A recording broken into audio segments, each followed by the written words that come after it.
লক্ষ টাকার একটা বাইক যদি বাংলাদেশে ঢুকে সেখানে হচ্ছে সরকার পাচ্ছে 1,56,000 টাকা, তখন হচ্ছে 156% ট্যাক্স সরকার নেই। তারপরে আবার আমরা রেজিস্ট্রেশন ফি বাবদ টাকা দিচ্ছি, সেখানেও পাচ্ছে টাকা। আপনি যদি সব টাকা হিসাব করেন 1 লক্ষ টাকার একটা বাইকে সরকার 2 লক্ষ প্লাস টাকা পাচ্ছে অলরেডি। আমরা আবার নির্ধারিত টাইমে রিনিউ করতেছি, ট্যাক্স টোকেন দিচ্ছি, তারপরও কেন এই অযৌক্তিক প্রস্তাবনা করা হয়েছে সেটা আমার জানা নাই। এবং কিভাবে, কোন সেন্স থেকে প্রধানমন্ত্রী, গতকালকে দেখলাম নিউজে দেখলাম যে প্রধানমন্ত্রী হচ্ছে এটার অনুমোদনও দিয়েছেন, উনি কোন সেন্স থেকে এটা দিয়েছেন সেটা আমার জানা নাই। উনি কি স্টাডি করেছেন আদৌ যে আসলে বাইকাররা কত ট্যাক্স দিচ্ছে, কেন আবার ট্যাক্সের আরোপ করার অনুমোদন তিনি দিবেন?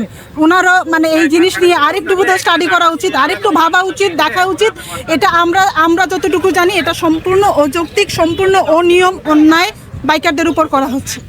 এটা অবশ্যই পরিকল্পনার অভাব না থাকলে এটা আপনি একজন সাধারণ মানুষও এটা চিন্তা করতে পারে না যে এটা কিভাবে কোন যুক্তিতে হচ্ছে ওনারা এই প্রস্তাবনাটা করছেন।